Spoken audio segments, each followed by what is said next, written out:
Bienvenue à tous sur la chaîne Bâtir en Ile-de-France. Vous êtes de plus en plus nombreux à vous abonner et à découvrir nos interviews. J'enlève le masque puisqu'on est à la bonne distance sur ce plateau ici à la FPI Ile-de-France pour recevoir mon invité. Bonjour François Bouchard.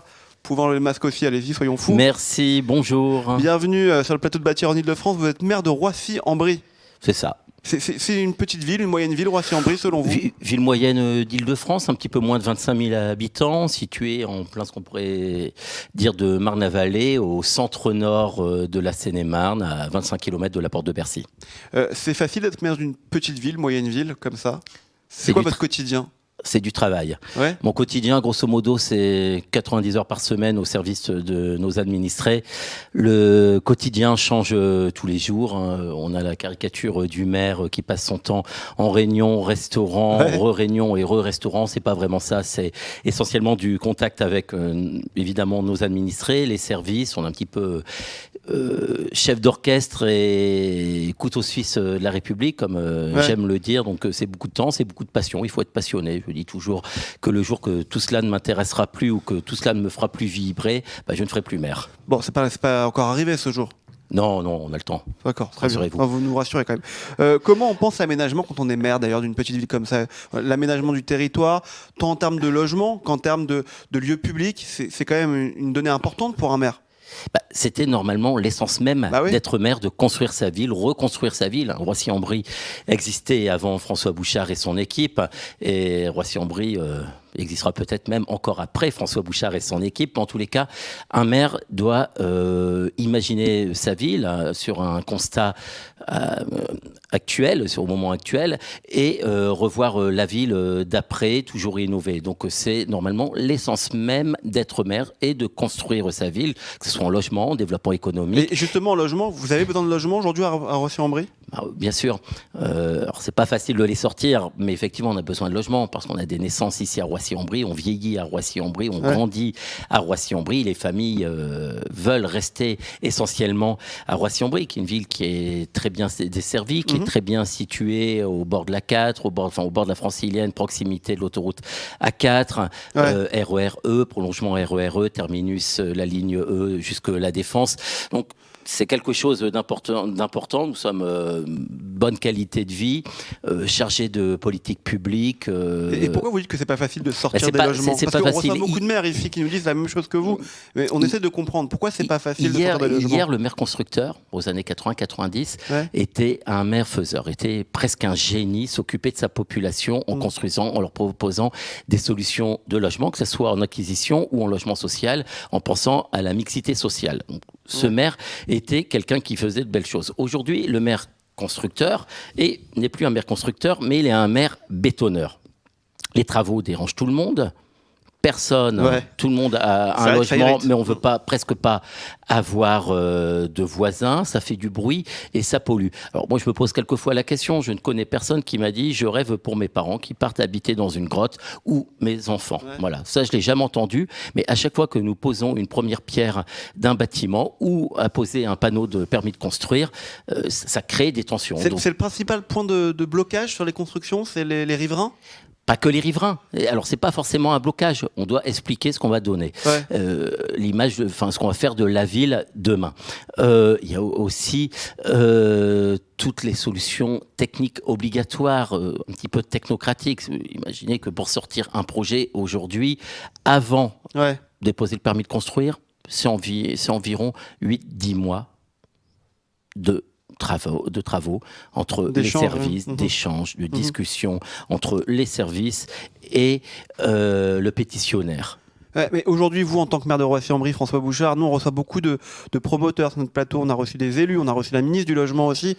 On a l'impression, je ne vais pas employer le mot crise, mais pas loin, qu'il y a une crise de confiance entre et les élus locaux et les promoteurs qui s'arrachent, très honnêtement, pour pouvoir construire. Ils ne sont pas tout le temps entendus. Qu'est-ce que vous leur dites, vous, à ces promoteurs, aujourd'hui, en tant que maire et élu local? Je ne vais pas faire l'avocat des promoteurs. Moi, je n'ai rien contre les promoteurs immobiliers, même si nous ne sommes pas amis.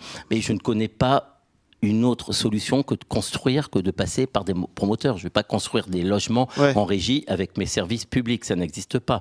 Je n'ai pas de SEM d'aménagement, et ça tente même quasiment à disparaître, quelquefois un petit peu de dynamisme et de lourdeur administrative aussi au sein de ces syndicats intercommunaux. Donc la seule solution pour construire dans nos villes est évidemment de passer soit par un aménageur qui peut être public ou privé, essentiellement privé d'ailleurs aujourd'hui, et d'allotir des lots à des promoteurs. C'est quasiment la seule solution. C'est obligatoire, voilà, c'est pour pouvoir répondre à la demande. Si on veut une ville qui corresponde à une ville et qu'une ville ne soit pas morcelée, on ne peut pas mettre des parcelles à l'initiative personnelle, ça n'existe pas. Et puis même, ça serait toujours un permis de construire, à instruire, multiplié par le besoin de nombre. Dites-vous bien que Roissy-en-Brie, c'est presque 2000 demandes de logement dans le social. Presque 25 000 habitants, un peu moins de 25 000 habitants, 2000 demandes de logement. Et vous les avez 20%. Ces 2000 logements de Ah non, mais je les ai pas, je les aurai pas. C'est pas possible. On pourra jamais les couvrir. Non, c'est pas possible parce que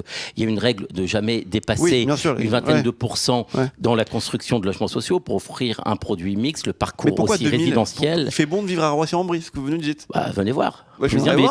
Venez voir. Je vous invite à Roissy-en-Brie. Non, je pense que Roissy-en-Brie a des atouts indéniables.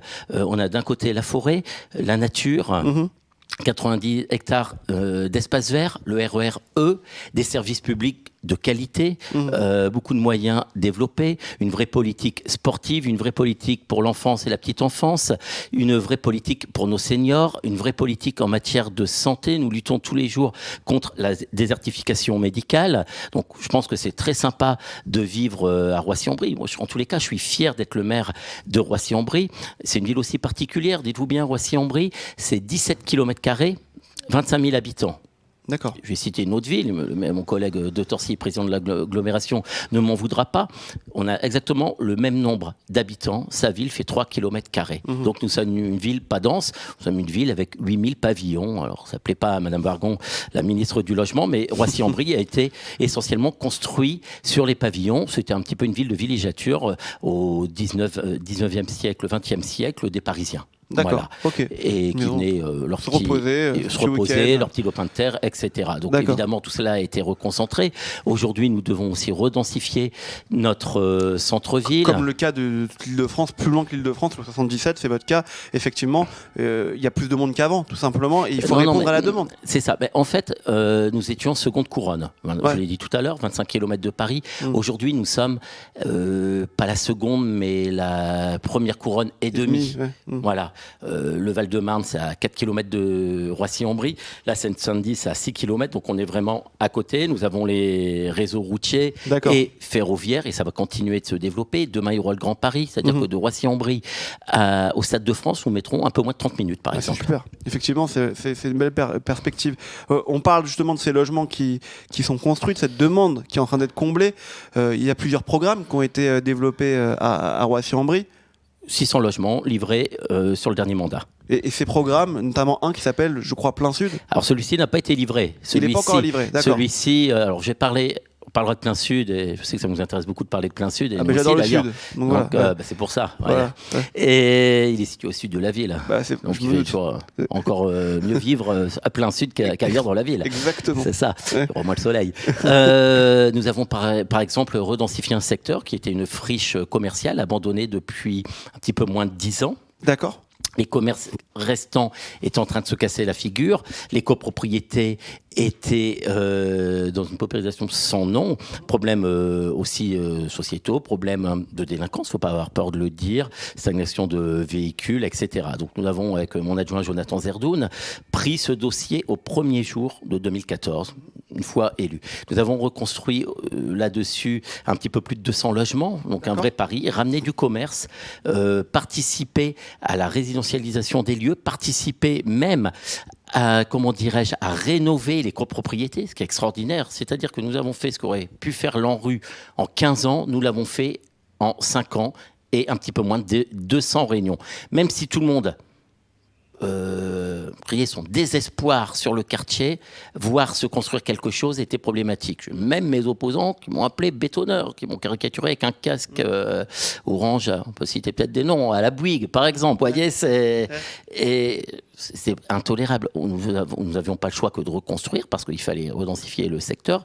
Il fallait aller chercher les dotations. On ne se faisait que par la construction. Par contre, on a construit autrement. On a construit bien, qualité. Nous avons retravaillé toutes les perspectives. C'est intéressant. Vous dites qu'on a construit bien, qualité et écologique aussi. Écologique aussi. L'un des premiers éco-quartiers d'Île-de-France labellisés. D'accord. Et jusqu'au bout dans la chaîne, il est d'ailleurs contrôlé encore régulièrement. Ça veut dire quoi labellisé? Labellisé par la région Île-de-France. D'accord. Et par tout un ensemble d'organismes. Alors que je ne pourrais pas vous citer, c'est un tas d'acronymes, en tous les cas, labellisé en la matière. C'est important pour un maire aujourd'hui en moyenne, petite ville normale entre guillemets, mégalopole, métropole. Je fais toujours attention à ce qui est normal, je me rappelle du président normal. Oui, bah ça après... Vous avez le droit. C'est toujours important aujourd'hui quand on construit de faire attention à ces normes écologiques. Non, mais c'est même premier. Alors je pense que s'il y a une crispation sur le logement, c'est que les gens sont choqués de tout ce qui a été fait de mal dans les années 70. Il est vrai qu'on n'a pas bien construit à un moment fort. C'est-à-dire pas bien construit. Comment on construit dans les années 70 selon vous? Nos populations rejettent les grandes hauteurs. D'accord. En France, les grandes hauteurs sont des... C'est ça ma question. Je pense pas ça. C'est ce que pensent les gens. Les grandes hauteurs, en France, sont caricaturées. À l'étranger, on est dans le très haut de gamme. En France, on est dans le ghetto. Donc, il faut changer toute l'image, notamment là-dessus. Les matériaux choisis, rendre leur place aussi aux architectes. Hier, ils étaient artistes, faiseurs.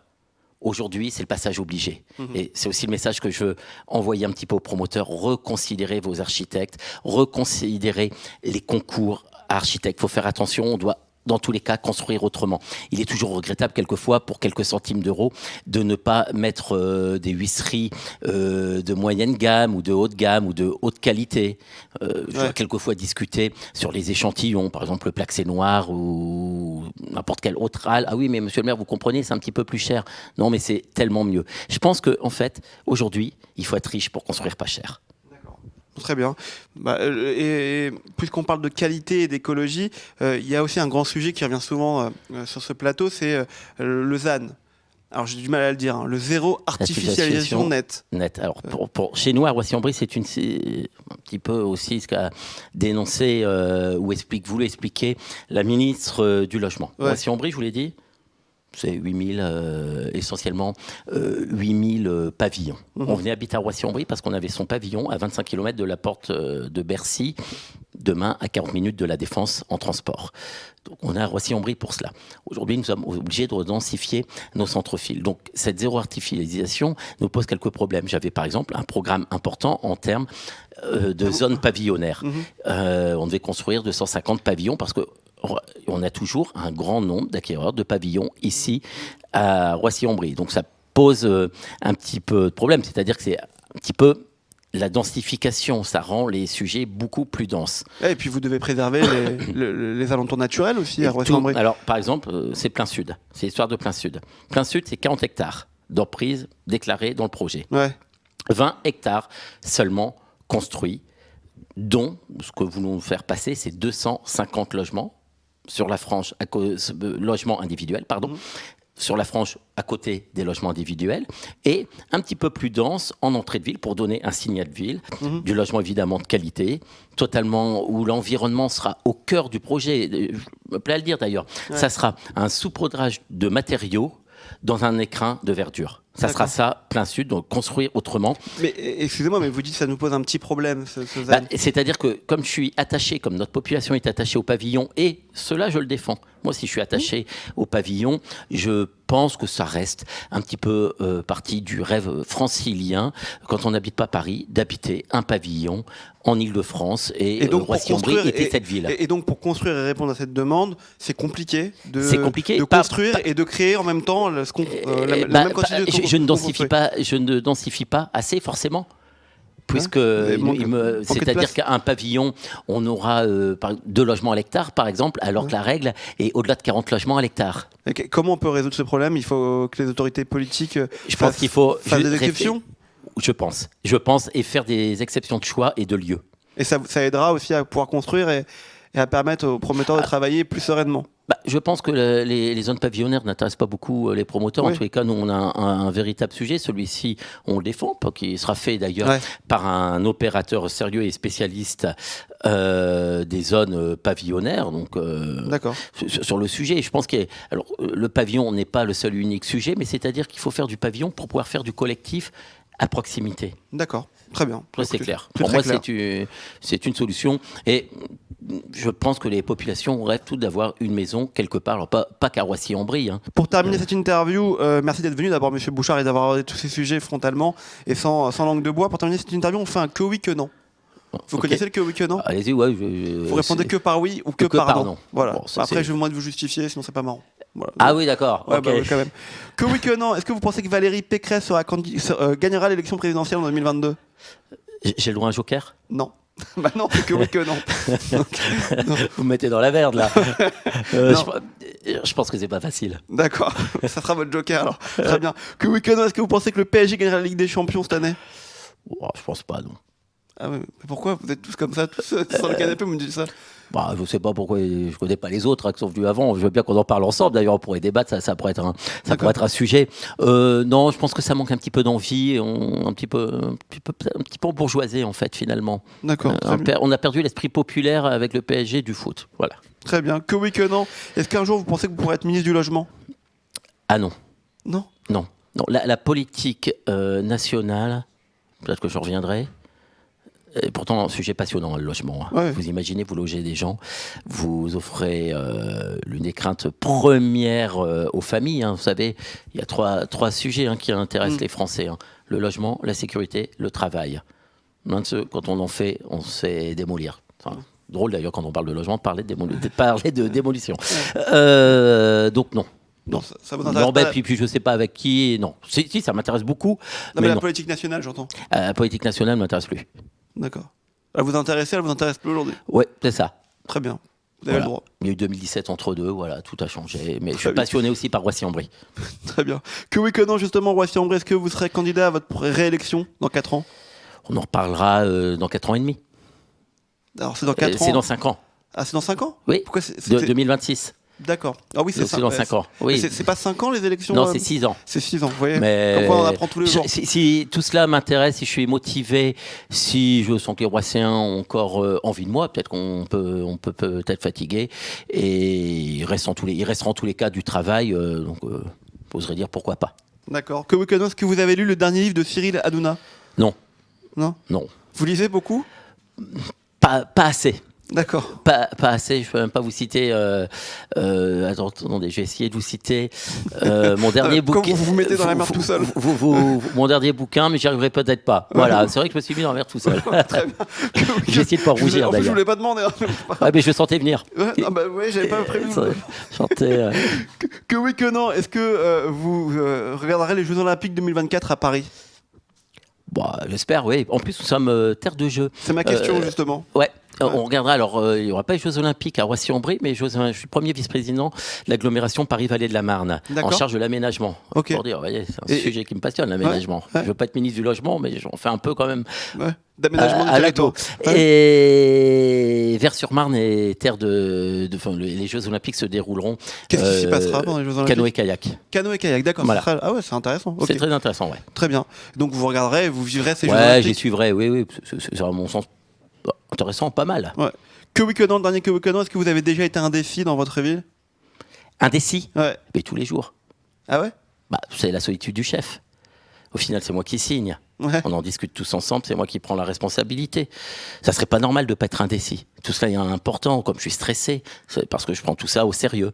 Donc oui, tous les jours, je suis indécis. Au final, je vais dire, comme Valérie Pécresse, ma main ne tremble pas. Parce qu'une fois qu'on a fait un choix, c'est que c'est le meilleur. Parce que c'est le nôtre. Voilà. Merci beaucoup, monsieur le maire de Roissy-en-Brie, François Bouchard, d'être venu nous voir sur le plateau de Bâtir en Ile-de-France. Bon retour. Combien de temps vous mettez là pour rentrer? Voilà, je vais être violent. Merci à vous. En tous les cas, merci à vous. C'était très intéressant.